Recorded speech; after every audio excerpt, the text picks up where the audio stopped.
المكتب التعاوني للدعوة والإرشاد وتوعية الجاليات بأبها. ونستعينه نستغفره ونتوب إليه. نعوذ بالله من شرور أنفسنا ومن سيئات أعمالنا. من يهده الله فلا مضل له ومن يضلل فلا هادي له. أشهد أن لا إله إلا الله وحده لا شريك له، وأشهد أن محمدًا عبد الله ورسوله صلى الله عليه وعلى آله وصحبه وسلم تسليماً كثيراً إلى يوم الدين. أما بعد، أولاً فنشكر الله جل وعلا الذي جمعنا وإياكم في هذا الجامع المبارك، ونسأل الله جل وعلا أن يجمعنا وإياكم دائماً وأبداً على طاعته ومرضاته. ثانياً نشكر من يستحق الشكر، ونوجهه لصاحب السمو الملكي الأمير فيصل بن خالد بن عبد العزيز آل سعود حفظه الله على موافقته الكريمة لهذه الندوات المباركة وعلى جهوده المباركة، فنسأل الله جل وعلا أن يرفع قدره وأن يعلي شأنه وأن يوفقه في الدنيا والآخرة. ثم نشكر وزارة الشؤون الإسلامية والأوقاف والدعوة والإرشاد لتنسيقها وترتيبها لمثل هذه الندوات المباركة التي تحارب الأفكار الضالة وتدعو إلى الوسطية وإلى سلامة المنهج، وعلى رأسها ورأس الهرم معالي الوزير الشيخ صالح بن عبد العزيز آل الشيخ ونائبه الدكتور توفيق السديري حفظهم الله تعالى. كما إننا نشكر فرع الوزارة بمنطقة عسير على جهودهم المباركة وعلى ترتيبهم وتهيئتهم مثل هذه الندوات التي نرجو نفعها، ونسأل من الله جل وعلا أن تكون ندوات خير وبركة وأن يعم بنفعها أرجاء المجتمع. وعلى رأس الهرم الشيخ الدكتور حجر بن سالم العماري. كما إنني أشكر شكر خاص فضيلة الشيخ الدكتور سعد بن سعيد الحجري مفتي عام منطقة عسير على حضوره معي هذه الليلة وعلى تواضعه ليكون معلقاً على هذه الندوة ويكون مجيباً أيضاً على الأسئلة. فأسأل الله تعالى أن يمد في عمره على طاعته وأن يتقبل منا ومنه صالح القول والعمل، إن ربي على كل شيء قدير. ثم إني أشكركم أيها الحضور الكرام الذين حضرتم معي في هذا الجامع المبارك في ندوة بعنوان جمع الكلمة ولزوم الجماعة، ونشكر إمام المسجد ومؤذنه، ونشكركم جميعاً. نشكر أصحاب الفضيلة طلاب العلم والمكتب التعاوني للدعوة والإرشاد على تهيئتهم المكان والزمان. وعلى بركة الله نبدأ في ندوتنا هذه الليلة، ونسأل الله سبحانه وتعالى أن يوفقنا وإياكم إلى كل خير.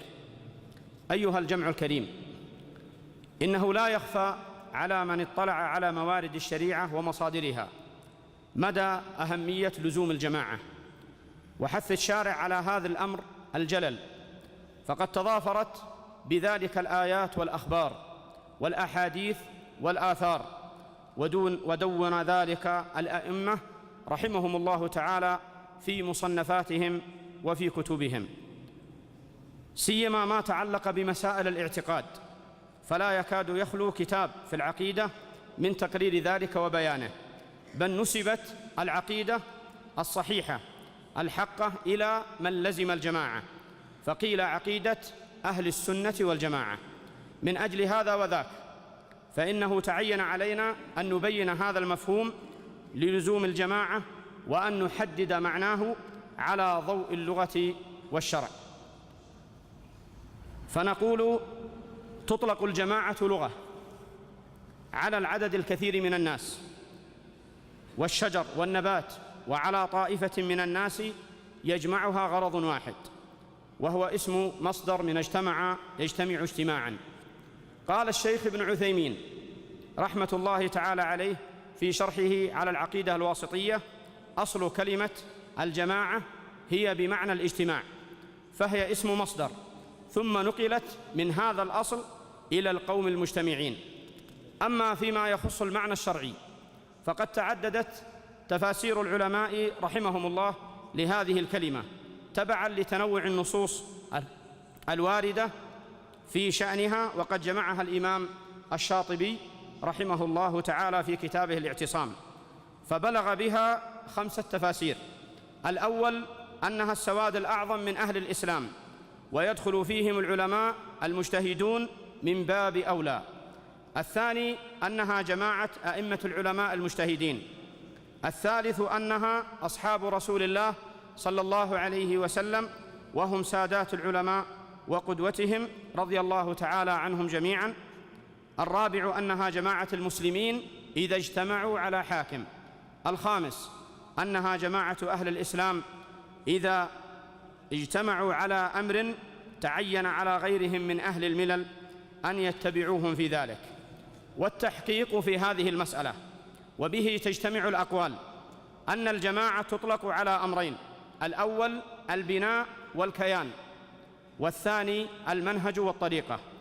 فعلى الإطلاق الأول وهو البناء والكيان يكون المعنى أن المسلمين إذا اجتمعوا تحت حاكم صاروا جماعة يجب لزومها ويحرم مفارقتها والخروج عليها. وهذا هو المعنى المقصود في الحديث الذي رواه البخاري ومسلم من حديث حذيفة بن اليمان رضي الله تعالى عنه قال: كان الناس يسألون رسول الله صلى الله عليه وسلم عن الخير، وكنت أسأله عن الشر مخافة أن يدركني، فقلت: يا رسول الله، إنا كنا في جاهلية وشر، فجاءنا الله بهذا الخير، فهل بعد هذا الخير شر؟ قال: نعم. فقلت: هل بعد الشر من خير؟ قال: نعم، وفيه دخن. قلت: وما دخنه؟ قال: قوم يستنون بغير سنتي ويهدون بغير هدي، تعرف منهم وتنكر. فقلت: هل بعد ذلك الخير من شر؟ قال: نعم، دعاة على أبواب جهنم، من أجابهم إليها قذفوه فيها. فقلت: يا رسول الله، صفهم لنا. قال: نعم، قوم من جلدتنا ويتكلمون بألسنتنا. قلت: يا رسول الله، فما ترى إن أدركني ذلك؟ قال: تلزم جماعة المسلمين وإمامهم. فقلت: فإن لم تكن لهم جماعة ولا إمام؟ قال: فاعتزل تلك الفرق كلها، ولو أن تعض على أصل شجرة حتى يدركك الموت وأنت على ذلك. الشاهد أيها الفضلاء من هذا الحديث هو قول النبي صلى الله عليه وسلم: تلزم جماعة المسلمين وإمامهم، حيث جعل النبي صلى الله عليه وسلم المسلمين المجتمعين على حاكم جماعة يتعين لزومها وعدم الخروج عليها. وقد نقل الحافظ ابن حجر رحمه الله في الفتح عن ابن بطال أنه قال عند كلامه على هذا الحديث في شرحه لصحيح مسلم: فيه حجة لجماعة الفقهاء في وجوب لزوم جماعة المسلمين وترك الخروج على أئمة الجور. وفي هذا المعنى أيضا جاءت لفظة الجماعة في الصحيحين من حديث ابن عباس رضي الله تعالى عنه عن النبي صلى الله عليه وسلم قال: من رأى من أميره شيئا يكرهه فليصبر عليه، فإنه من فارق الجماعة شبرا فمات إلا مات ميتة جاهلية. وأيضا حديث فضالة ابن عبيد رضي الله تعالى عنه عن رسول الله صلى الله عليه وسلم أنه قال: 3 لا تسأل عنهم: رجل فارق الجماعة وعصى إمامه ومات عاصيا. الحديث أخرجه الإمام أحمد وصححه الألباني في الصحيحة. ومما يجدر التنبيه إليه أن الجماعة بهذا الإطلاق قد تتخلف، فلا توجد في زمن من الأزمان وهو زمن الفتن، بدليل ما جاء في حديث حذيفة رضي الله تعالى عنه الآن في الذكر، حيث سأل حذيفة رضي الله عنه الرسول الكريم صلى الله عليه وسلم: فإن لم يكن لهم جماعة ولا إمام؟ فقال رسول الله صلى الله عليه وسلم: فاعتزل تلك الفرق كلها، ولو أن تعض بأصل شجرة حتى يدركك الموت وأنت على ذلك. وأما الإطلاق الثاني للجماعة فهو المنهج والطريقة، فيكون لزوم الجماعة من هذه الحيثية هو لزوم جماعة أهل الحق التي تسير وفق ما كان عليه الرسول الكريم صلى الله عليه وسلم وصحبه الكرام. وفي هذا المعنى جاء الحديث الذي رواه البخاري ومسلم عن ابن مسعود رضي الله تعالى عنه عن النبي صلى الله عليه وسلم قال: لا يحل دم امرئ مسلم يشهد أن لا إله إلا الله وأني رسول الله إلا بإحدى ثلاث: الثيب الزاني، والنفس بالنفس، والتارك لدينه، المفارق للجماعة. فلفظ الجماعة هنا وإن كان المقصود به أهل الإسلام على سبيل العموم، وهم أهل الحق بالنسبة إلى غيرهم من أهل الملل الباطلة، إلا أن هناك معنى خاصا للفظ الجماعة ذكره العلماء رحمهم الله، وهو أهل السنة والاتباع. إذ قال الإمام النووي رحمه الله تعالى في شرحه على مسلم: قال العلماء: ويتناول أيضا كل خارج عن الجماعة ببدعة أو بغي، وكذا الخوارج، والله أعلم. وزاد هذا المعنى توضيحا الإمام أبو العباس القرطبي رحمه الله تعالى في المفهم لما أشكل من تلخيص كتاب مسلم، فقال عند شرحه لهذا الحديث: غير أنه يلحق بهم في هذا الوصف كل من خرج عن جماعة المسلمين وإن لم يكن مرتدا كالخوارج وأهل البدع، إذا منعوا أنفسهم من إقامة الحد عليهم وقاتلوا عليه، وأهل البغي والمحاربون ومن أشبههم، فيتناولهم لفظ المفارق للجماعة بحكم العموم، إلى أن قال رحمه الله: وتحقيقه أن كل من فارق الجماعة يصدق عليه أنه بدل دينه، غير أن المرتد بدل الدين كله، وغيره من المفارقين بدل بعضه. وأصرح ما جاء في هذا المعنى الحديث المروي عن عوف ابن مالك الأشجعي رضي الله عنه أن النبي صلى الله عليه وسلم قال: افترقت اليهود على 71 فرقة، فواحدة في الجنة و70 في النار، وافترقت النصارى على 72 فرقة، ف71 في النار وواحدة في الجنة، والذي نفس محمد بيده لتفترقن أمتي على 73 فرقة، فواحدة في الجنة و72 في النار. قيل: يا رسول الله من هم؟ قال: الجماعة. قال الألباني رحمه الله في الصحيحة: الحديث صحيح، رواه ابن ماجه وابن أبي عاصم في السنة. وبالنظر إلى الاشتقاق اللغوي للفظة الجماعة، فإنه يكون معناها حينئذ القوم المجتمعون على الحق، ولا شك أن أولى الناس بهذا الوصف وأسعدهم به هم النبي صلى الله عليه وسلم وصحبه الكرام رضي الله عنهم. لهذا جاء تفسير الجماعة في رواية أخرى لهذا الحديث بأنه ما أنا عليه وأصحابي، والحديث حسن لغيره. ثم بعد هؤلاء تكون الجماعة هي أئمة العلماء الذين سلكوا سبيل رسول الله صلى الله عليه وسلم وصحبه البررة رضي الله عنهم في كل عصر ومصر، لأنهم أعلم الناس بالحق الذي كان عليه رسول الهدى عليه الصلاة والسلام وصحبه الكرام، وأشدهم اجتماعا عليه. ومن تراجم الإمام البخاري رحمه الله في صحيحه وفقه البخاري في تراجمه قول: باب وكذلك جعلناكم أمة وسطا. وما أمر النبي صلى الله عليه وسلم بلزوم الجماعة وهم أهل العلم، ذكر ذلك في كتاب الاعتصام بالكتاب والسنة.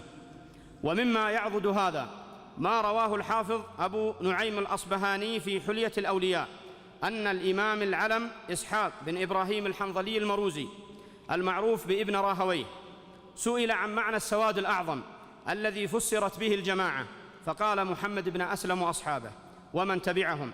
ثم قال: سأل رجل ابن المبارك: من السواد الأعظم؟ قال: أبو حمزة السكري، وهو محمد بن ميمون المروزي الحافظ الإمام الحجة، سمي السكري لحلاوة كلامه، روى له الجماعة، توفي سنة 167 على الأصح، ذكر ذلك صاحب سير أعلام النبلاء وهو الذهبي رحمه الله. ثم قال إسحاق: في ذلك الزمان، يعني أبا حمزة، وفي زماننا محمد بن أسلم ومن تبعه. واسمه محمد بن أسلم بن سالم بن يزيد الطوسي أبو الحسن الكندي مولاهم الخراساني الإمام الحافظ الرباني شيخ الإسلام رحمه الله رحمة واسعة. ثم قال إسحاق: لقد سألت الجهال عن السواد الأعظم. قال: لو سألت الجهال عن السواد الأعظم لقالوا جماعة الناس، ولا يعلمون أن الجماعة عالم متمسك بأثر النبي صلى الله عليه وسلم وطريقته، فمن كان معه وتبعه فهو الجماعة، ومن خالفه فقد ترك الجماعة. ثم قال إسحاق: لم أسمع عالما منذ 50 سنة كان أشد تمسكا بأثر النبي صلى الله عليه وسلم من أسلم بن محمد بن أسلم. فتبين بهذا أيها الفضلاء أن أئمة السنة قد نالوا من هذا الوصف حظا وافرا، فهم الجماعة التي يتعين لزومها، والطائفة التي يرجع إلى مفهومها. والجماعة بهذا الإطلاق لا تتخلف أبدا، فهي باقية إلى قيام الساعة، كما ثبت في صحيح مسلم من حديث ثوبان رضي الله عنه أن النبي صلى الله عليه وسلم قال: لا تزال طائفة من أمتي ظاهرين على الحق لا يضرهم من خذلهم حتى يأتي أمر الله وهم كذلك.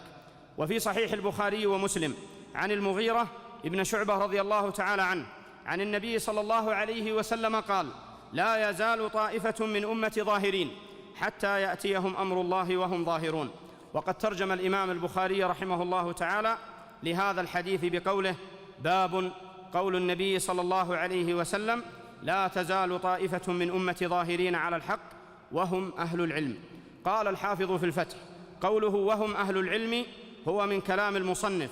وأخرج الترمذي حديث الباب ثم قال: سمعت محمد بن إسماعيل هو البخاري يقول: سمعت علي بن المديني يقول: هم أصحاب الحديث، إلى أن قال: وأخرج الحاكم في علوم الحديث بسند صحيح عن أحمد رحمه الله: إن لم يكونوا أهل الحديث فلا أدري منهم، ومن طريق يزيد بن هارون مثله.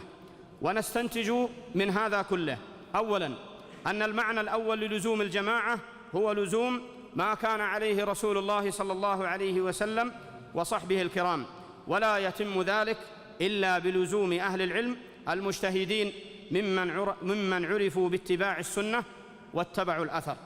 ثانياً أن المعنى الآخر للزوم الجماعة هو لزوم الحاكم الذي اجتمع عليه المسلمون وطاعته في المعروف وعدم الخروج عليه، وهذا سواء كان توليه بالاختيار أو بالقهر والغلبة. ثالثاً أن أسعد الناس بلزوم الجماعة هم المستقيمون على السنة والملازمون لطاعة ولاة الأمور في المعروف. رابعاً أن أشأم الناس وأن أبخسهم حظاً من لزوم الجماعة هم أهل البدع المضلة والأهواء الردية الذين تنكبوا منهج النبي صلى الله عليه وسلم وأصحابه الكرام رضي الله عنهم في العلم والعمل. خامساً أن من أخص أهل البدع انحرافاً عن هذا المعنى هم الخوارج، لأن خروجهم عن الجماعة من جهتين: الأولى مخالفتهم لطريقة النبي صلى الله عليه وسلم وأصحابه الكرام ومن سار على نهجهم من العلماء الربانيين في الإصلاح والتغيير. الجهة الثانية خروجهم عن الحاكم الذي اجتمع عليه المسلمون، ومن أجل ذلك وصفهم الرسول صلى الله عليه وسلم بأنهم شر الخلق والخليقة. رواه الإمام مسلم. وقد ترجم الإمام النووي للباب الذي عقده الإمام مسلم في صحيحه في ذكر الخوارج بقوله: باب الخوارج شر الخلق والخليقة.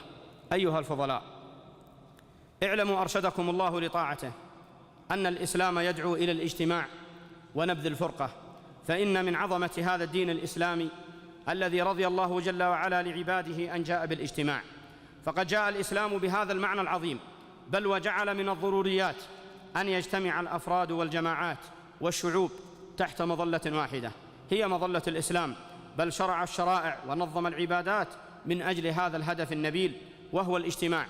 فشرع لنا أن نصلي 5 صلوات في كل يوم وليلة في بيوت الله جل وعلا من أجل الاجتماع، وشرع لنا صلاة الجماعة وأوجبها على الذكور من البالغين القادرين من أجل أيضا الاجتماع واجتماع المسلمون، كما شرع صلاة الجمعة من أجل هذا المعنى، فجعل صلاة الجمعة اجتماعاً أوسع من الصلوات ال5 التي تؤدى في المساجد في الأحياء وفي مساجد متفرقة في البلد الواحد، ثم جعل اجتماعاً أكبر من ذلك كله وهي صلاة العيد، وأوسع من هذا الاجتماع في عبادة الحج.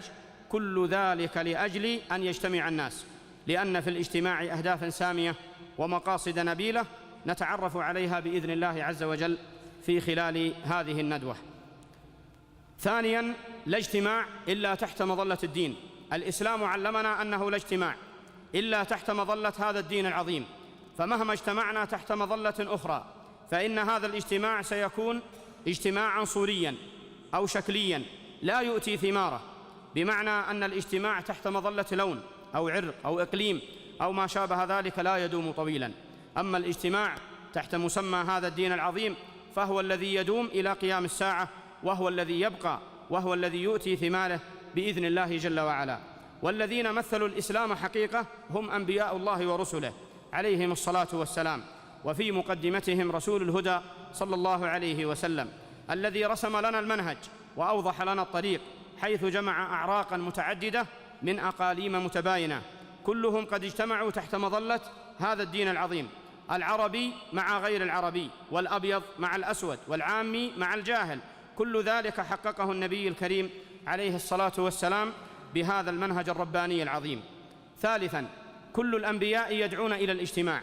كان النبي صلى الله عليه وسلم يدعو أمته إلى قيام الساعة، إلى أن تحذو حذوه في الاجتماع وتطبيقه على أرض الواقع، فكان عليه الصلاة والسلام يهدف إلى القضاء على العنصرية القبلية والإقليمية وما شاكل ذلك من عصبيات تشق عصا المسلمين.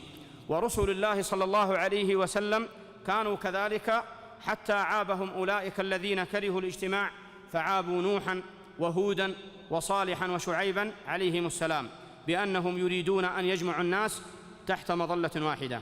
أيها الإخوة الكرام، إن المتأمل في أحوالنا اليوم يجد أن ضرورة الاجتماع والالتفات حول ولاة أمرنا، وأن نصدر عما يفتي به علماءنا رحم الله عز وجل من توفي منهم وحفظ الله من بقي، من أهم المواضيع التي تمس هذا الواقع المعاصر، وذلك نظراً لأننا نرى أن العنصرية أو القبلية أو القومية قد أطلت برأسها، تريد أن تفرق الجماعة وتشتت الصفوف تحت مسميات جاهلية رفضها الإسلام وأبطلها، وذلك عندما قال الله لنبيه عليه الصلاة والسلام: ولا تطرد الذين يدعون ربهم بالغداة والعشي يريدون وجهه ما عليك من حسابهم من شيء وما من حسابك عليهم من شيء فتطردهم فتكون من الظالمين. ويذكر لنا ابن كثير رحمه الله تعالى سبب نزول هذه الآية فقال: جاء الأقرع بن حابس التميمي وعيينة ابن حصن الفزاري فوجدوا رسول الله صلى الله عليه وسلم مع صهيب وبلال وعمار وخباب قاعداً في أناس من الضعفاء من المؤمنين، فلما رأوهم حول النبي صلى الله عليه وسلم حقروهم، فأتوا فخلوا به وقالوا: إنا نريد أن تجعل لنا منك مجلساً تعرف لنا به العرب فضلنا، فإن وفود العرب تأتيك فتستحي يقولون فنستحي أن ترانا العرب مع هذه الأعبد، فإذا نحن جئناك فأقمعهم عنا، فإذا نحن فرغنا فاقعد معهم إن شئت. قال النبي صلى الله عليه وسلم: نعم. قالوا: فاكتب لنا عليك كتابا. قال: فدعا بالصحيفة ودعا عليا ليكتب ونحن قعود في ناحية، فنزل جبريل عليه السلام فقال: نزل بقول الله تعالى: ولا تطرد الذين يدعون ربهم بالغداة والعشي يريدون وجهه ما عليك من حسابهم من شيء، الآية. فرمى رسول الله صلى الله عليه وسلم بالصحيفة ثم دعانا فأتيناه. رابعاً، قد يقول قائل: كيف يكون الاجتماع وعلى ما نجتمع؟ الجواب: عرفنا أن الاجتماع يجب أن يكون تحت مظلة هذا الدين العظيم، هذا الدين الذي تحمل تعاليمه كل معاني الخير. هذا الاجتماع يجب أن يكون على كتاب ربنا وعلى سنة رسولنا صلى الله عليه وسلم، لذلك يقول النبي عليه الصلاة والسلام: تركت فيكم ما إن تمسكتم به لن تضلوا كتاب الله وسنتي. وفي القرآن كثير من الآيات التي تؤكد على هذا المعنى، منها على سبيل الاستدلال إلى الحصر قول الله تعالى: واعتصموا بحبل الله جميعا ولا تفرقوا واذكروا نعمة الله عليكم إذ كنتم أعداء فألف بين قلوبكم فأصبحتم بنعمته إخوانا. وحبل الله هو الإسلام كما قال بعض المفسرين، وقال آخرون هو القرآن، وهذا يسميه المفسرون تفسير تنوع، إذ المعنى واحد. إذن نفهم من هذه الآية أن الاجتماع يجب أن يكون على كتاب ربنا وعلى وفق منهج نبينا صلى الله عليه وسلم، وهذا هو الاجتماع الذي جاء به النبي الكريم عليه الصلاة والسلام ودرج عليه الأئمة من بعده كأبي بكر وعمر وعثمان وعلي رضي الله عنهم أجمعين. فإذا اختلفنا فعلينا أن نرجع إلى كتاب ربنا وإلى ما صح من سنة نبينا صلى الله عليه وسلم، وذلك عملاً بقول الله عز وجل: فإن تنازعتم في شيء فردوه إلى الله والرسول. فلا يمكن أن نرجع إلى دساتير بشرية أو إلى قوانين أجنبية أو إلى أي قوانين أرضية، بل علينا أن نرجع ذلك كله إلى كتاب الله وإلى سنة رسوله صلى الله عليه وسلم. فإذا تنازعنا مثلا في رأي أو في فتوى أو في مشروع ديني أو خيري أو ما إلى ذلك، فعلينا أن نرد الأمر إلى الكتاب والسنة. وهذا يذكرنا أيها الإخوة الفضلاء بضرورة الرجوع في الفتوى إلى أهل العلم الراسخين.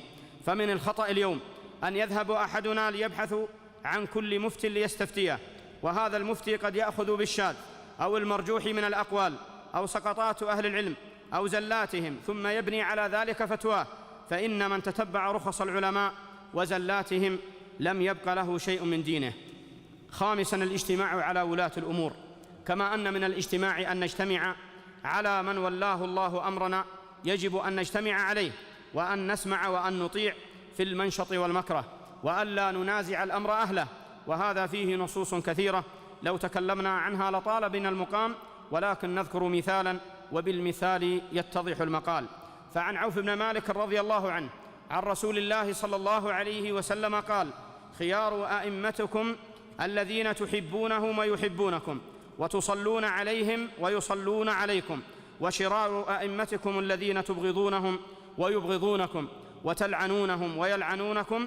قالوا: قلنا يا رسول الله أفلا ننابذهم عند ذلك؟ قال: لا ما أقاموا فيكم الصلاة، لا ما أقاموا فيكم الصلاة. ألا من ولي عليه وال فرآه يأتي شيئا من معصية الله فليكره ما يأتي من معصية الله ولا ينزعن يدا من طاعة. رواه مسلم. فمنابذة ولاة الأمر والخروج عليهم من أعظم أسباب الفرقة، وإنما أهلكت الأمم الخالية بفرقتها، فالفرقة من أعظم أسباب الهلاك. وما أحوج كثيرا من النقاد الذين يخرجون بالكلمة على ولي الأمر إلى مثل هذه الآثار، فكم من أمة هلكت بسبب خروجهم على أئمتهم وعلى ولي أمرهم. سادساً، الفرقة والاختلاف من أهم أسباب هلاك الأمم وزوالها. الفرقة والاختلاف من أهم أسباب هلاك الأمم وزوالها، وهي السبب الرئيس في ذهاب الهيبة وزوال البيضة. لا شك أن التفرق يضعفنا شيئا فشيئا حتى تذهب قوتنا. وولي الأمر الذي نجتمع عليه هو الذي في عنقنا له بيعة، وهذا يجب أن نسمع له ونطيعه. والبيعة هي العهد على الطاعة، بمعنى أن المبايعين يتركون للإمام النظر في أمور المسلمين فلا ينازعون الأمر أهله. وقد وردت أحاديث تؤكد على ذلك الأمر، لأنه لا جماعة إلا بإمام، ولا يتصور جماعة بدون ولي أمر يسوسهم ويقيم الحدود فيهم ويجمعهم على الصلاة وعلى الحج ولا على غير ذلك. فلا يمكن أن تجتمع الأمة إلا بإمام، ولا إمام إلا بسمع وطاعة، إذ لا يتصور إمام إلا أن يسمع له ويطاع، فإذا عصي فلا إمام. ولما كان الأمر بهذه المنزلة أدخله الأئمة في كتاب العقائد، ومن ذلك الأحاديث ما أخرجه الإمام مسلم من حديث عبد الله بن عمر رضي الله تعالى عنه عن النبي صلى الله عليه وسلم أنه قال: من خلع يدا من طاعة لقي الله يوم القيامة لا حجة له، ومن مات وليس في عنقه بيعة مات ميتة جاهلية. وعن عرفجة رضي الله تعالى عنه قال: سمعت رسول الله صلى الله عليه وسلم يقول: من أتاكم وأمركم جميع على رجل واحد يريد أن يشق عصاكم أو يفرق جماعتكم فاقتلوه، لأنه سيفرق جماعة المسلمين. وقد ذكر النووي رحمه الله في شرح مسلم في معنى قول النبي صلى الله عليه وسلم: من خلع يدا من طاعة لقي الله يوم القيامة لا حجة له، قال: أي لا حجة له في فعله ولا عذر له ينفعه. نختم هذه الندوة بثمرات جمع الكلمة ولزوم الجماعة.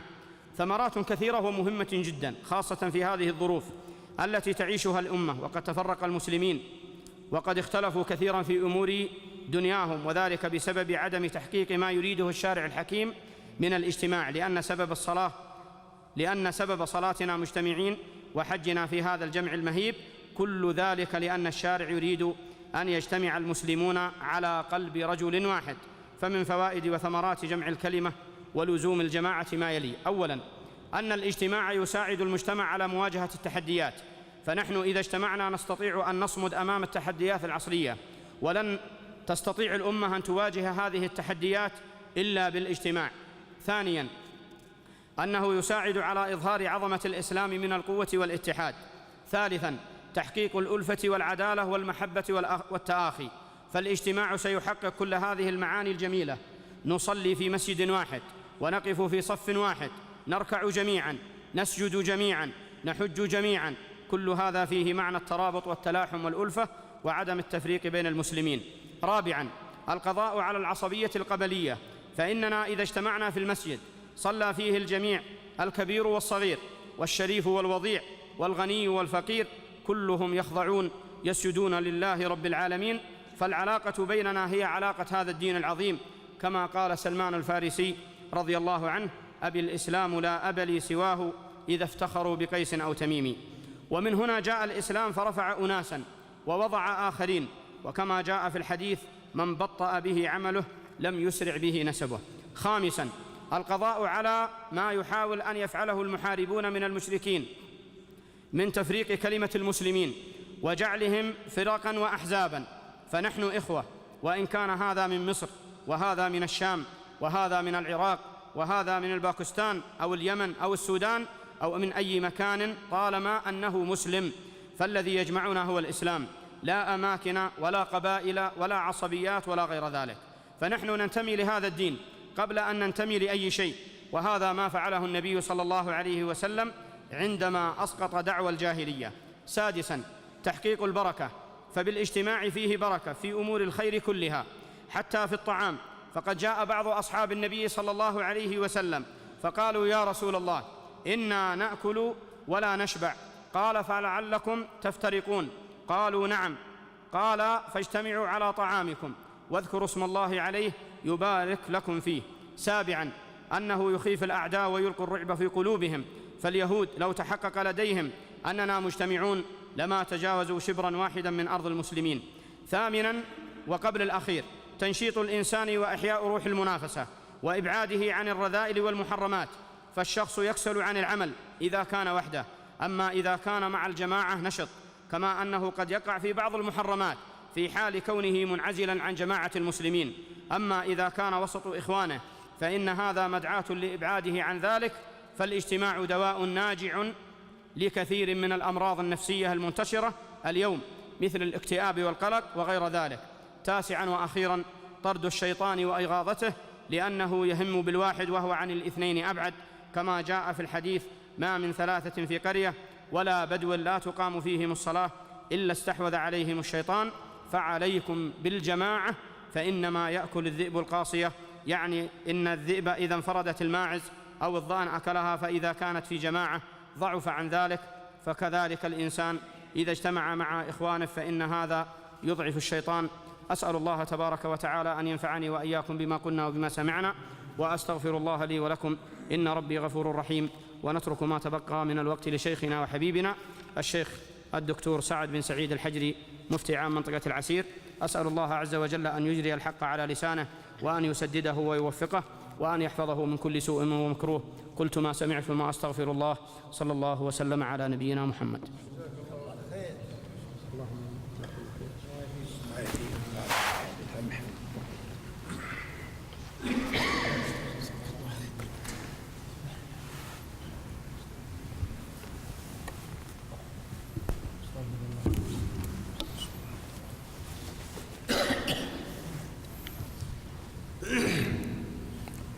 بسم الله الرحمن الرحيم.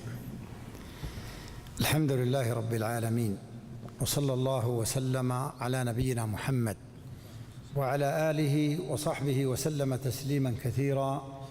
أما بعد، فجزى الله الشيخ خيرا، فقد أفاض وقد بين وقد أحسن، وبين بيانا شافيا، خصوصا في مثل هذا الموضوع المهم الذي يهم الجميع، لا يهم فرد دون فرد، ولا أسرة دون أسرة، ولا مجتمع دون مجتمع، بل يهم الجميع، لأنه مظلة للجميع.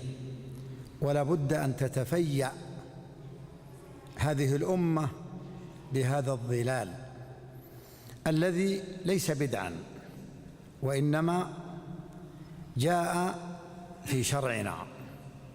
لكن بعد الناس عن الشرع جعلهم يختلفون، ولو عادوا إلى المصدر الرئيس لما وجدنا الاختلاف، ولكن تلك نزغات الشيطان وكيده الذي ينبغي أن يحارب.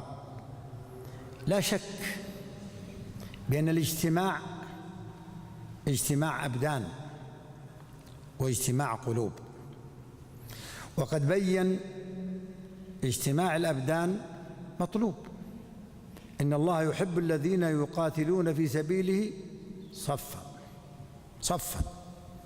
ما يمكن أن تنتصر أمة وهم أهل تفرق، بل بين بأن من علامات النصر الاجتماع، واجتماع بتنسيق، وكأنهم البنيان المرصوص المتعاون المتآلف المتكاتف. ونجد بأن النبي صلى الله عليه وسلم كان إذا أرسل سرية وعظهم ليبقوا مجتمعين، والاجتماع عز والتفرق ذلة، وهذا أمر لا بد منه، ولم تنجح أمة من الأمم إلا بهذا. ونجد بأن الرسول عليه الصلاة والسلام عمل على جمع الأمة وعمل على جمع الكلمة، اجتمعت الأجساد، وإن كان في المجتمع المكي اختلاف، وشيئا من المدني اختلاف في القلوب، لكن كان فيه اجتماع، واجتماع الأبدان تحت ولاية واحدة لا عدة ولايات.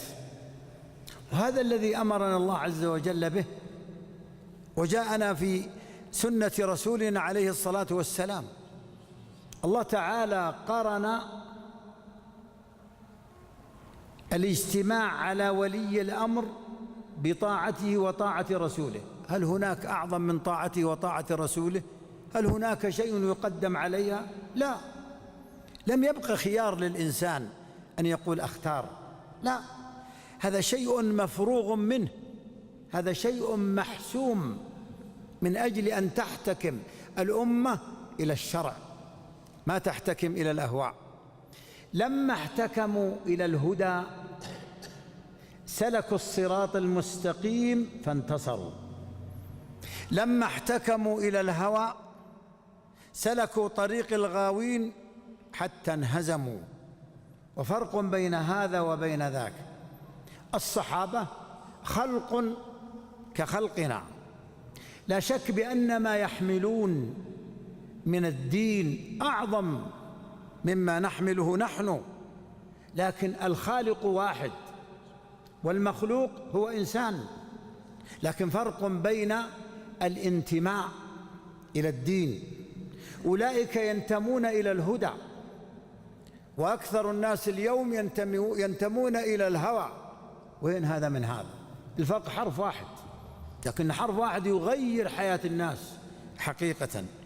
ولذلك ينبغي أن نعلم بأن اجتماع الأبدان واجتماع القلوب، والذي يعمل على تأليف القلوب بعد توفيق الله عز وجل هو التلقي من العلماء. كان العلم منتشر، وكل واحد من الصحابة عالم ويعلم الناس ويدعو إلى الاجتماع. ولا أعلم بأن أحدا من الصحابة دعا إلى الفرقة، بل يعمل على الاجتماع، وحصل من وراء ذلك خيرا كثيرا في الأمة، والرسول عليه الصلاة والسلام موجود. ولذلك نجد أيها الأحبة بأن أمر الله تبارك وتعالى في القرآن يأمرنا بالاجتماع. وش يقول؟ واعتصموا. واعتصموا بمعنى تمسكوا تمسك متين، ما هو بهش. ترى بعض تمسك الناس هش، بمجرد ما يأتيه هوى يصرفه وينصرف مع التيار. لا، اعتصموا يكون هذا تمسك قوي. واعتصموا بحبل من؟ بحبل الله، لا بحبل الهوى، لا بحبل النفس، لا بحبل العادة، لا بحبل العرف، لا بحبل الحنان والعاطفة، لا بحبل الله. لكن كيف يكون الاعتصام؟ جميعا كونوا يدا واحدة من أجل أن يكون لكم قوة على العدو. ثم حذر مما يخالف الاجتماع في نفس الآية: واعتصموا بحبل الله جميعا وإيش؟ ولا تفرقوا. فنجد بأنه أمر ونهى، فأمر بما يجب ونهى عما يحذر، وهو التفرق. وديننا حقيقة بأنه قام على الاجتماع. من الذين يسعون إلى تفرق الأمة؟ المنافقون والشيطان. المنافقون والشيطان. أما الشيطان قال الله عز وجل: إنما يريد الشيطان أن يوقع بينكم إيش؟ العداوة والبغضاء.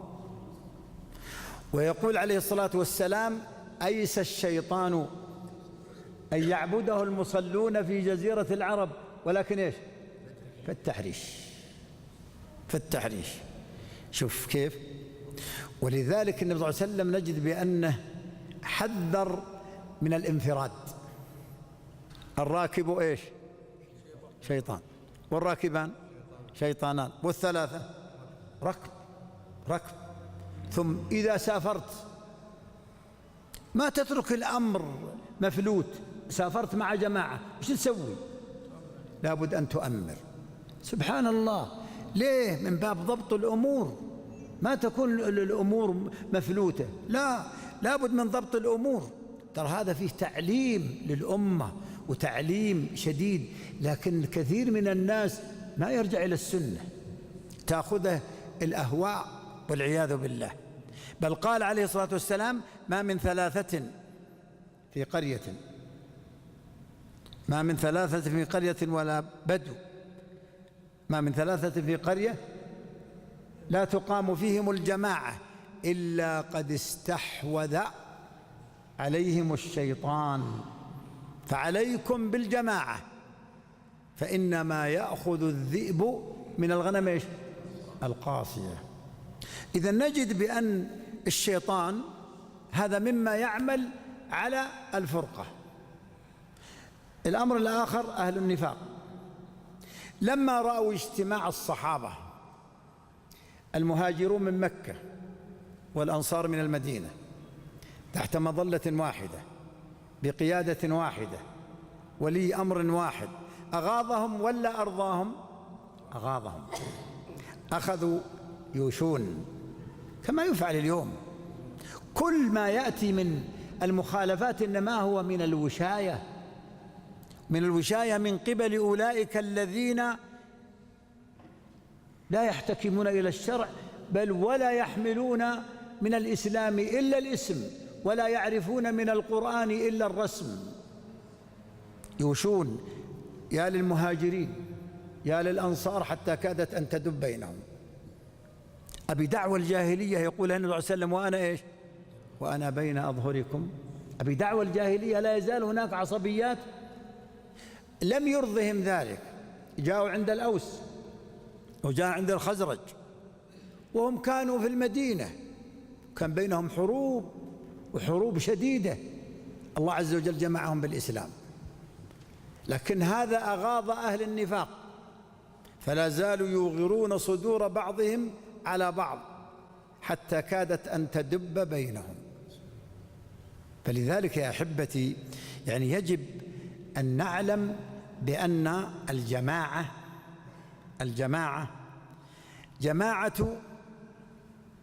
اجتماع الأجساد، وجماعة اجتماع القلوب، وهذه مطلوبة من الجميع. وأقول بأنه ينبغي أن نعلم بأن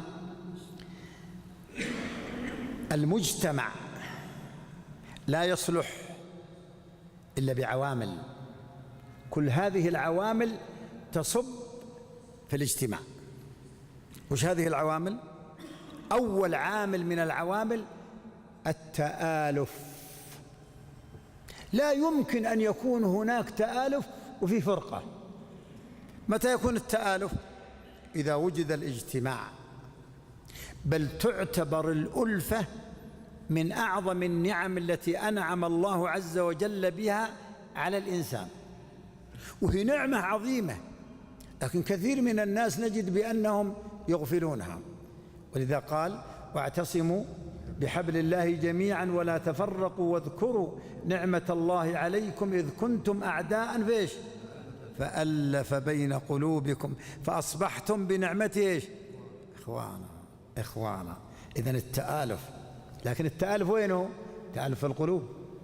القلوب تحتاج إلى أن تمتلئ بالإيمان، تمتلئ بالتقوى، تمتلئ بالإخلاص، تمتلئ بمحبة الله عز وجل، تمتلئ بمحبة الرسول صلى الله عليه وسلم، تمتلئ بمحبة المؤمنين.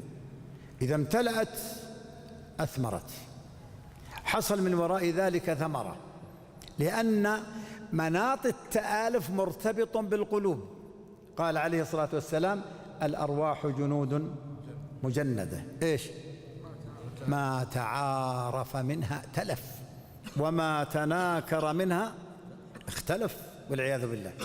بل التآلف من دلالات الإيمان. النبي صلى الله عليه وسلم يقول: المؤمن يألف ويؤلف، ولا خير في من لا يألف ولا يؤلف.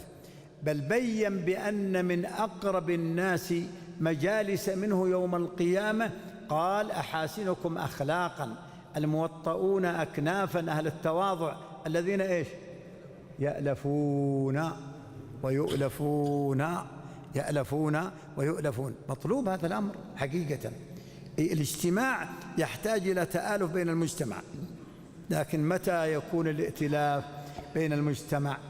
إذا سمعنا لعلمائنا الربانيين الذين ربوا في نفوسنا حب الله وحب رسوله وحب هذا الدين، وربونا على الاستقامة، وربونا على نبذ الخلاف، وكانوا لنا يعني أبر من آبائنا وأمهاتنا.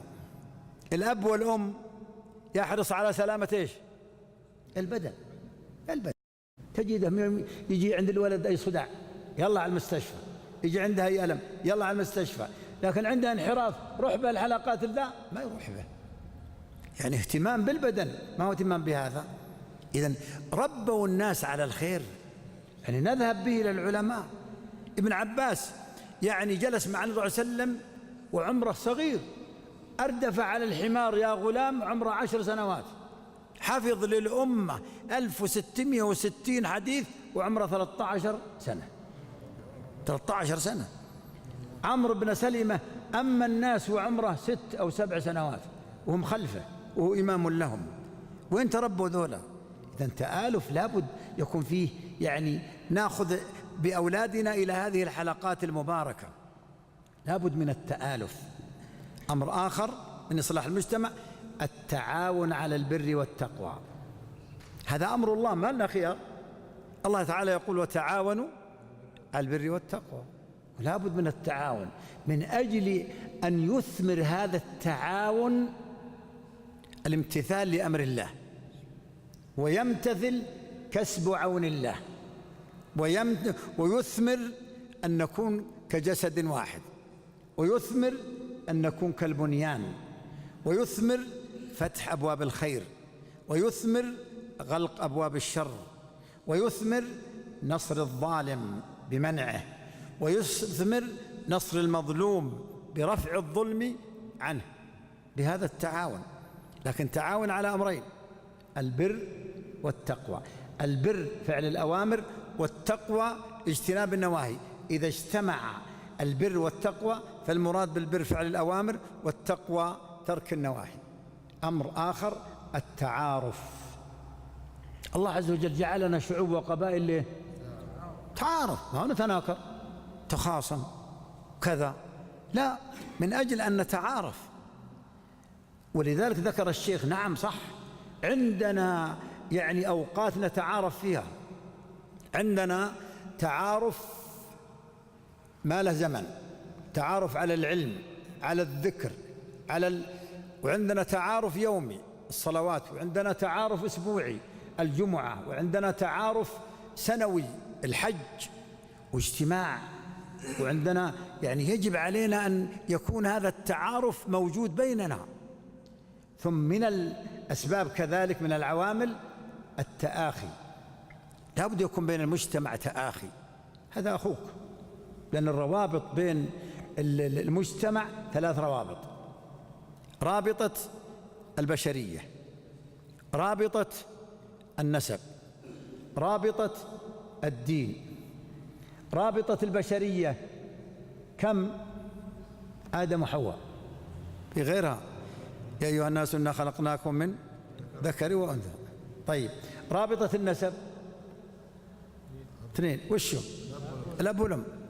رابطة الدين: المعبود واحد، والعبادة واحدة، والكتاب واحد، والنبي واحد، والطريق واحد، والدين واحد، والقبلة واحدة. 7 روابط. إذن يجب أن يكون عند الناس تآخي. إنما المؤمنون إيش؟ إخوة. ويا أحبتي الكلام عن هذا الموضوع يتفرع، والشيخ جزاه الله خيرا قد أدلى بدلو مليء بالفوائد.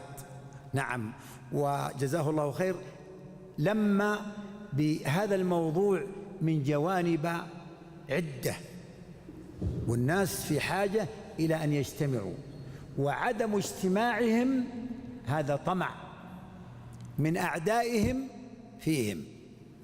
وسبحان الله نجد غزوة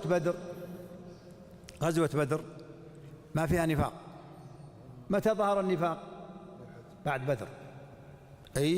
بعد بدر، يعني ظهر، يمكن كان فيه لكنه ظهر. ليه؟ رأوا انتصار المسلمين، قالوا إذا نمسك بالعصا منين؟ من وسطها، هنا وهنا. تجد بأن أول معركة شهدوها مع النبي صلى الله عليه وسلم في غزوة أحد إيش سووا؟ رجع ثلث الجيش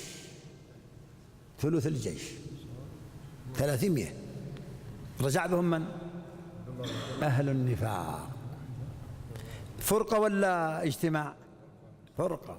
ترى النفاق منتشر في أوساط الناس، وتجد بأن هذا المنافق يأتيك ويقول وش سووا بنا ولاة الأمر، إيش أعطونا، إيش كذا. سبحان الله، أنت تعيش في نعمة من نعم الله، وأنت الآن في وسط فتنة شديدة. الجنوب فتنة والشمال فتنة، ولا لا؟ فتنة الحوثيين، فتنة الرافضة في العراق، والبحر هنا والبحر هنا، وأنت وسط هذه الفتن والله ما تشعر بشيء من ذلك. خير ونعمة من نعم الله. غفلة عند الناس، غفلة حقيقة، ولا ينبغي بأنها تصدق مثل هذه الأهواء. ثم يا أحبتي ينبغي أن يعلم بأن طاعة ولاة الأمر ليست خيار. الله عز وجل يقول: يا أيها الذين آمنوا، يا من وقر الإيمان في قلبه، يا أيها الذين آمنوا أطيعوا الله وأطيعوا الرسول وإيش؟ وأولي الأمر. إذا طاعة أولي الأمر من النبي صلى الله عليه وسلم يقول: من يطيع الأمير فإيش؟ فقد أطاعني. لا شك بأن الجماعة مهمة في واقع الناس.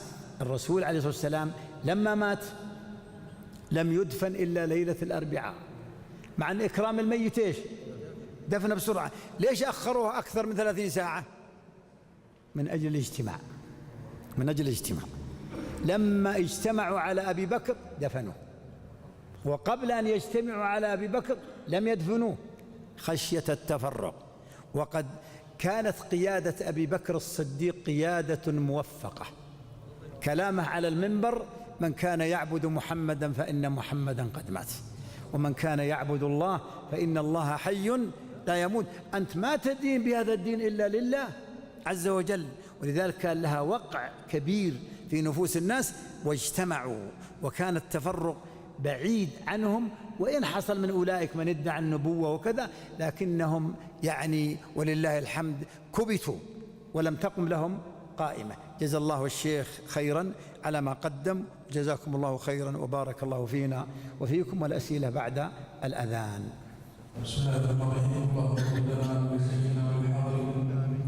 يقول الشيخ عن سنة فضيلتكم لمن يتقص العلماء ويقول بأنهم يأخذون الأجرة على علمهم. هذا الذي يتنقص العلماء ما يسلم من النفاق، لأنه لا يتنقص أهل العلم إلا من في قلبه مرض، وأهل القلوب المريضة مرض شبهة ومرض شهوة. وإذا تنقص العلماء فإلى من نعود في أمور ديننا ودنيانا؟ فكأنه يزهد على أن لا نرجع إلى العلماء، لتبقى الأهواء هي التي يأخذ بها الناس والشهوات والشبهات. لكن لمن فعل ذلك له ماض مشين. الذين قالوا في غزوة تبوك: ما رأينا مثل قرائنا هؤلاء، أرغب بطونا ولا أجبن عند اللقاء ولا أكذب ألسنا، يعنون بذلك رسول الله صلى الله عليه وسلم وأصحابه. لما تنقصوهم؟ هذا النفاق بعينه.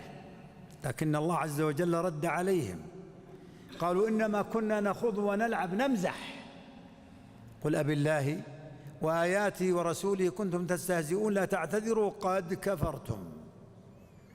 اللي يستهزئ بالعلماء لعلمهم الذي يحملونه للناس فهذا استهزاء بما في الكتاب والسنة، والأمر خطير.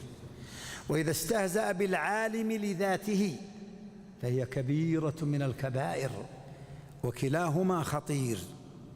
مع حكاية يأخذون أجر، فليس في ذلك شيء. حق ما أخذتم عليه أجرا كتاب الله، وهذا تعليم ما في مشكلة. كان يصرف في عهد النبي صلى الله عليه وسلم وفي عهد الصحابة وفي عهد ما في. ثم هم لم يقولوا هذا العلم ولم يعلموه من أجل، لكنه يعني أعطوا على ذلك من أجل أن ينتظموا في هذا العمل. ثم ليس في أخذ الأجر دلالة على عدم صدقهم وإخلاصهم، لا. ثم من أين يأخذون؟ من بيت المال، وبيت المال مصلحة للمسلمين. حتى الإمامة والأذان إذا كانت تؤخذ المكافأة لها من بيت المال فلا حرج، لأن بيت المال مصلحة لعموم الإسلام وهذا مصلحة، فهؤلاء كذلك لا حرج في ذلك. لكنها الأهواء التي تنطوي عليها القلوب المريضة. أحسن الله إليك. يقول أهل العلم هم من يعرفون الفتن ولا يدركها العامة إلا بعد زوالها، وبوقت هذا فيه من الفتن ما يجعل الحليم حيران، فهل لكم من توجيه نحو العامة من الناس يتمسك به؟ هو الفتن كثرت، لكن إذا كثرت الأمراض البدنية أين نذهب؟ الأطباء. وإذا كثرت الأمراض القلبية الفتن أين نذهب؟ العلماء. وأما الذين في قلوبهم زيغ فيتبعون ما تشابه منه ابتغاء إيش؟ الفتنة وابتغاء تأويله، وما يعلم تأويله إلا من؟ إلا الله. والواو على أنها واو العطف إذا كان التأويل مراد به التفسير، والراسخون في العلم. إذن يرجع إلى العلماء. النبي صلى الله عليه وسلم يقول: تركت فيكم شيئين لن تضلوا بعدهما أبدا. من الذي يحمل للناس الكتاب والسنة؟ العلماء، ويجب أن يرجع إليهم. الله قال: فاسألوا من؟ أهل الذكر. هم اللي يجيبون على الشبهات، يجيبون على يعني الأهواء، يجيبون على الفتن، يعرفونها، هم أعرف الناس بها. جاء رجل إلى النبي صلى الله عليه وسلم وعنده شبهة شديدة، شبهة، قال يا رسول الله ابني أسود وأنا أبيض. أنتم معي؟ تصورتوا فتنة ولا ما هي فتنة؟ شبهة ولا ما هي شبهة؟ شبهة شديدة. هو الولد أسود والأب أبيض. قال كيف؟ لو هو عند واحد منا وقال له كذا إيش يقول؟ إيش بيقول له؟ لا، لو جاك واحد وقال لي أنا ولدي أسود وأنا أبيض، أعطني رأيك، إيش تقول؟ ها؟ إيش تقولون؟ والله أنت تقول طلقها الآن قبل بكرة، طلقها، هذه تخسع ما تصلح لك. إيه لأني أنا وياك ما عندنا لكن انظر يوم سئل من هو أهل للسؤال، ما تروح تسأل أي واحد. حتى الآن الفتاوى الآن يشوفون اللي عنده يعني ترخيص ومد، راحوا قالوا الشيخ الفلاني ولا بلاش، وهو عنده خير إن شاء الله، لكن بعض التسامح مرة يعني ينبغي أن نحن كما نأخذ بالرخص نأخذ بإيش؟ بالعزيمة، نأخذ بالعزيمة. النبي صلى الله عليه وسلم قال وبينهما أمور إيش؟ لكن قال نقع في الشبهات ولا نتقي؟ نتقي. المهم هذا الرجل قال يا رسول الله ابني أسود وأنا أبيض. شوف العلاج، الرجوع إلى العلماء مطلوب. قال ألك إبل؟ لأن فعلا المشكلة عند الرجل في عين الولد ولا في خشمه ولا في أذنه ولا في يده ولا في لونه؟ في لونه. قال ألك إبل؟ قال نعم. قال ما ألوانها؟ إيش اللون؟ قال ألوانها كلها حمر، لون أحمر. قال فيها أورق يعني فيها رمادي؟ قال نعم. قال من أين جاء الأورق؟ قال لعله نزعه عرق، لعله جد بعيد رجع إليه. قال وابنك لعله رجع عرق؟ صدق، تذكروا لما معه جد أسود. طيب إذن يرجع إلى العلماء أليس كذلك؟ فلا يرجع إلى العلماء. لما لا يرجع إلى العلماء؟ يجي عند إنسان يعني ما يعرف كوعة من بوعة ويسأله إيش أسوي؟ يرجع إلى العلماء، العلماء موجودين، أبوابهم مفتوحة، هواتفهم إلى غير ذلك. نعم. أقول يسأل في أمور هامة جدا. يسأل الناس العامة. أي صح، هذا غلط، هذا غلط. الله قال فاسألوا أهل الذكر. نعم. أحسن الله إليكم. ولاة الأمر عطلوا عملية انتشروا المساجد الأرض وآخرها احتفال برنامج الأرض أيضا بجدة واختلاط المعاصي وغيرها كثير. الحل أنهم ما عطلوا ولاة الأمر. أنا سألت اللي في الهيئة قلت هل لا يزال الجنود معكم ولا لا؟ قالوا والله معنا. طيب إيش عندك؟ إيش اللي تعطل عندك؟ الجندي معك. يقولون إذا كان شيء خلي الجندي اللي يقبض عليه. ما هو أنت يا عضو الهيئة؟ أنت يا عضو الهيئة أصبحت في ألسنة الناس العضو الهيئة اللي فعل، لكن اجعلها من الجندي. إذا كان الجندي هو الجهة ذا بأمرك أنت. طيب ما حصل شيء حقيقة، لكنهم هم اللي يعني يسمحون للأعضاء أن يقول هذه الكلمة، إنه لا ينبغي بأنهم يهولون الأمور. يعني لو حصل مثل هذا التوجيه، هل سحب الجنود منهم؟ ما سحبوا، موجودين. إذا معنى ذلك هو العضو ينزل بالجندي، لا ينزل وحده، والجنود موجودين والدوريات موجودة ويتصل على الرقم ويأتون. بل أود بأن اللي في الهيئة أنهم يزدادون من النشاط. الآن لو مثلا عضو رأى مخالفة واتصل بالشرطة، جلس هذا الإنسان اللي أخذ جلس 2 ولا 3 في التوقيف، وكان زمان في الهيئة نصف ساعة ويخرج. أشد الآن. لكن كنا نتباكى إن العمل وإن الكذا وإن كذا.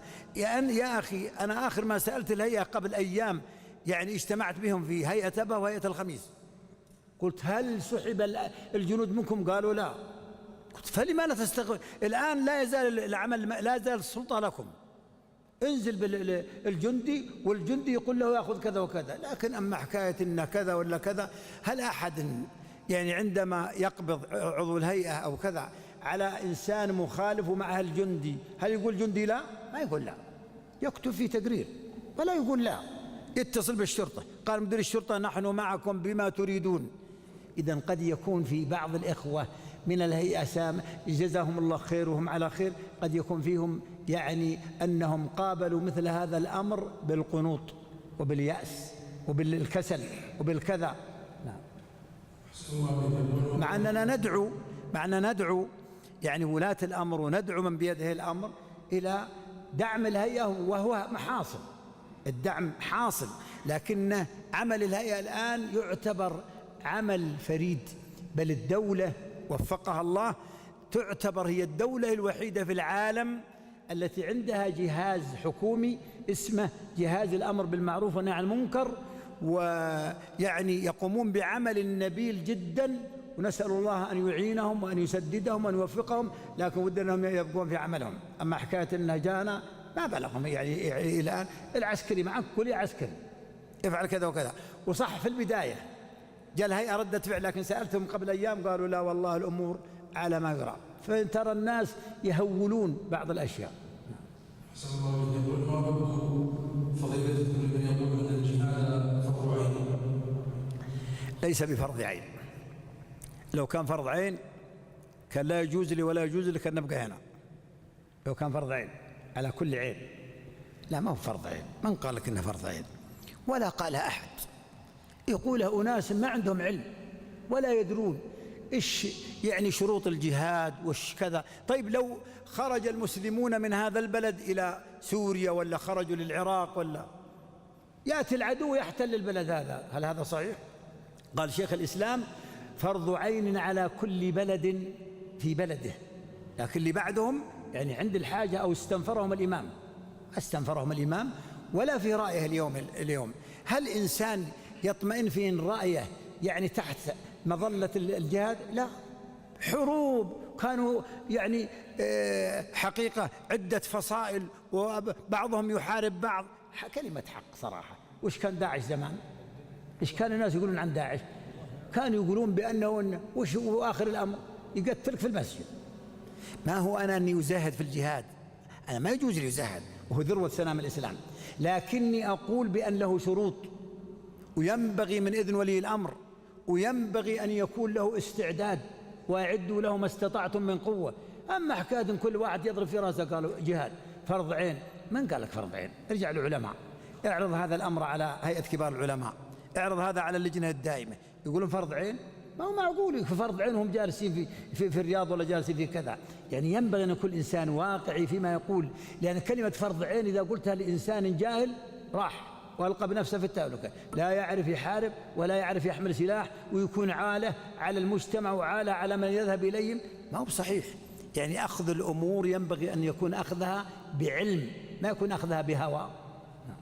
أحسن الله. يقول وجدت أخي يدخل على مواقع فيها سموات وفيها سنوات، فكيف الطريقة الصحيحة لمناصحته؟ أنك تنصح بأن العين أمانة، ولو كان أعمى ما ذهب إلى هذه المواقع. الأمر الثاني بأن النظر إلى المحرم سهم مسنون من قلب. الأمر الذي يليه هل يستفيد من الدخول؟ لا، يتضرر. الأمر الذي يليه هل يليق به أن تكون إحدى أقربائه بهذا المنظر الذي ينظر إليه؟ الأمر الذي يليه بأن فتح على أهله باب شر. عندما جاء الرجل الذي يريد الزنا قال أترضاه لأمك؟ هل نقول لهذا الإنسان أترضى أمك لتنظر لها؟ أنت إذا تجني على أهلك من حيث لا تشعر، فأنت انصحه، بين له الأضرار، بين له المساوئ، ادعه إلى الله عز وجل، خوفه، بين له هذه النعمة التي أنعم الله بها عليه، لا يجوز له أن يجحدها. نعم. أحسن الله. يقول والدي هداه الله ابتلي بمعاكسات النساء، وقد نصحته وحاولت بقدر استطاعتي على منعه من ذلك، لكنه يستجيب. فماذا أفعل؟ تفعل أنك تعطيه فتاوى العلماء، تقرأ عليه ما ورد في ذلك من الكتاب والسنة، تبين له بأنه يعني إنسان كبير السن، تبين له بأنه جنى على جوارحه، تبين له بأنه جنى على أهلك. إذا كان إنها يروح يغازل فالله ما أدري، إني أظن أمك إنها تغازل. يعني ربما فتح باب شر على امرأته، فتح باب على بنته تغازل. يقولون من دق باب القوم دقة بدقة ولو زدت زاد الزقة. هذاك العراقي يوم ذهب إلى الشام وشاف الشامية وأبوه قد قال يا ولد انتبه، شاف الشامية راح وقبلها. أخت الشاب ذا يأتي للسقة بالماء ويضع عند الباب ويذهب، تأتي الأخت وما عند الباب أحد، لكن لما قبل أخوها تلك المرأة وإذا بالسقة ينتظر أخت الشاب عند الباب، لما خرجت عليه قبلها قبلة ومضى. قالت يا أبي الرجل فعل كذا وكذا، قال اسكتي حتى يأتي الولد. لما جاء أخوها ايش سويت؟ قال ايش السعر؟ قال ما أريد هذا. قال ماذا فعلت؟ قال جاءتني شامية وقبلتها قبلة واحدة. قال دقة بدقة قبلة بقبلة ولو زدت زاد الساق. يعني لو أعطى الشامية قبلتين أعطى السقة أختها كم؟ قبلتين. فهذا كما يفتح الباب، فباب الشر على نفسه يفتح كذلك، يعني ناس يتصلون بأهله. على طالب العلم تجاه فتن هذا الزمان، الواجب عليه إنه يدعو الله ويتجنب الفتن ويستعيذ بالله عز وجل منها، ويقبل على العلماء ويشتغل بالعبادة ويكون من أهل الصبر، يعني يصبر، نعم، ويعلم عواقب هذه الفتن. ولذلك نجد بأن حذيفة يعتزل المجتمع إذا، لكن ما وصلنا إلى اعتزال المجتمع. نعم. أحسن الله إليكم. إذا طلب مني ابني يكتفي مبلغ من المال حاجته إليه فهل لابد أن نعطي إخوانه والصالحين نفس المبلغ؟ كيف أعلم بين الولاد فيما يطلبونه؟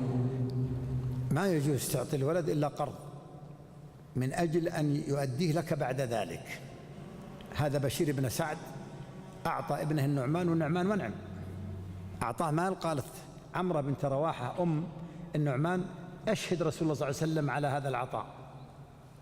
لما جاءه قال اتقوا الله واعدلوا بين أولادكم، قال لا أشهد على جور ورده، ولم يجز هذه العطية. أما تعطي ولد دون آخر لا، إلا تعطيه قرض، أو مثلا اقترضت أنت من الولد وترد له القرض. أما التساوي أو العدالة بين الأولاد واجبة، ويكون الذكر مثل حظ الأنثيين. أحسن الله يقول هذا هو الذي يمنع الأمة من عمل المؤتمرات أن تخرج الروافض والمشركين وغيرهم من جماعة المسلمين. هذه سواليف مجلس ذي أمر يبغى لها، أما ما يستطيعون.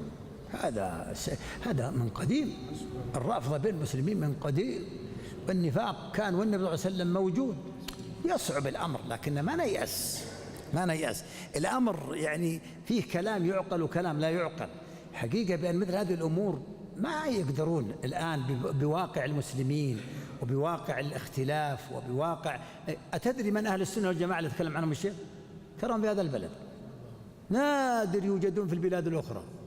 طيب صح، 1,700,000,000 مسلم، لكن كم هم أهل السنة والجماعة؟ قليل جدا. كيف يمكن أنك تعمل مثل هذا الأمر وهم أكثرهم من 73 فرقة، من 72 فرقة التي كلها في النار، هم تحت مظلة الإسلام؟ ما في إلا فرقة واحدة الناجية، مثل ما عليه النبي صلى الله عليه وسلم وأصحابه. فأقول نحن لا نيأس، لكن شيء ممكن يعمل وشيء لا يمكن يعمل. نعم.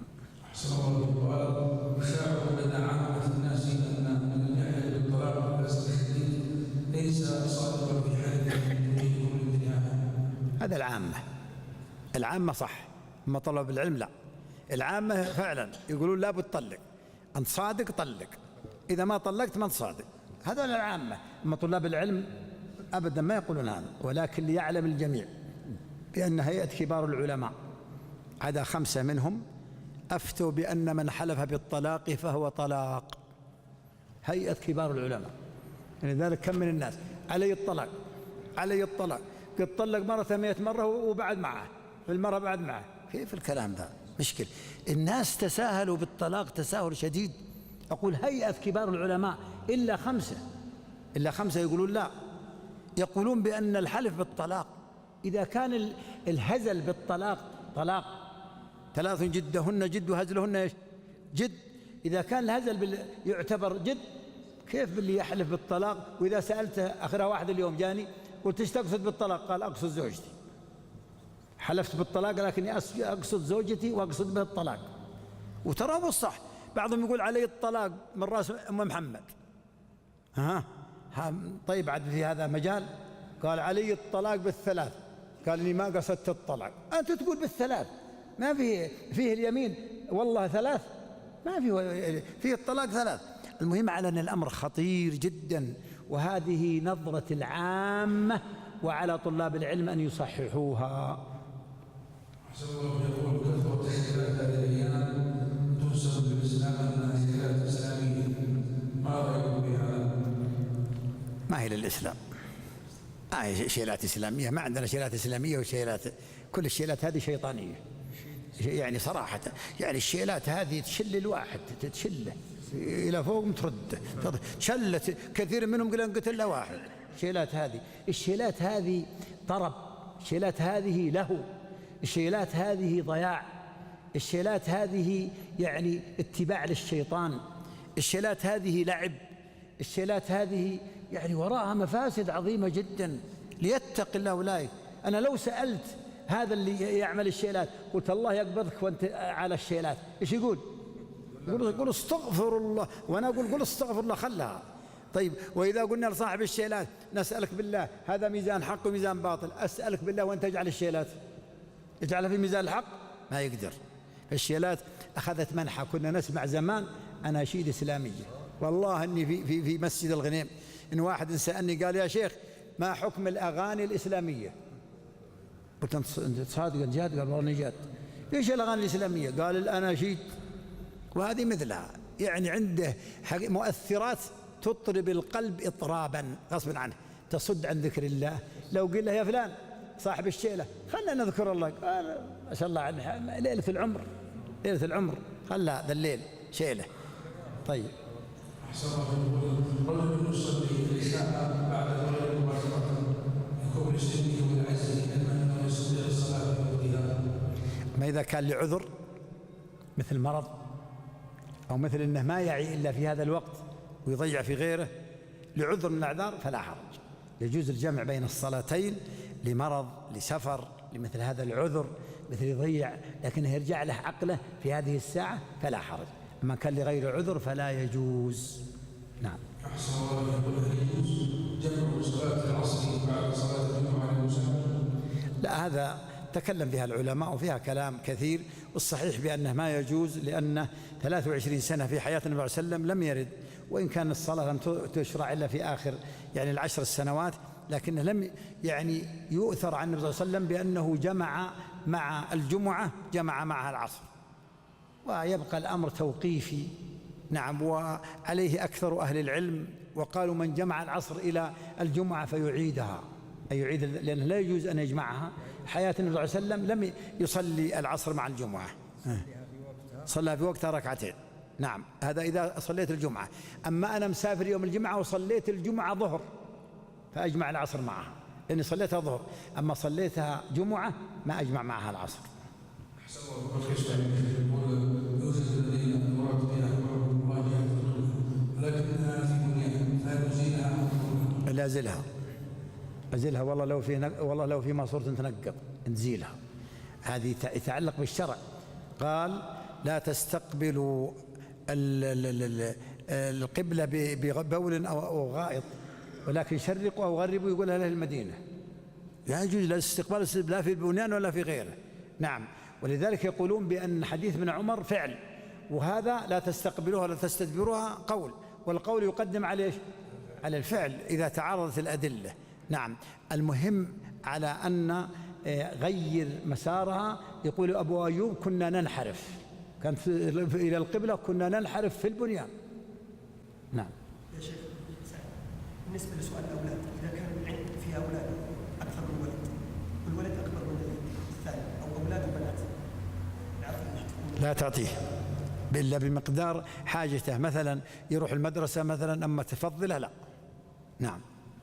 يقول أحسن الله والدي ووالدتي توفيق دائما من فترة إلى أخرى نتحلل فيه ونحن نمارس حياتنا الطبيعية خاصة بعد صلاة الفجر، فأرجو التعليق على ذلك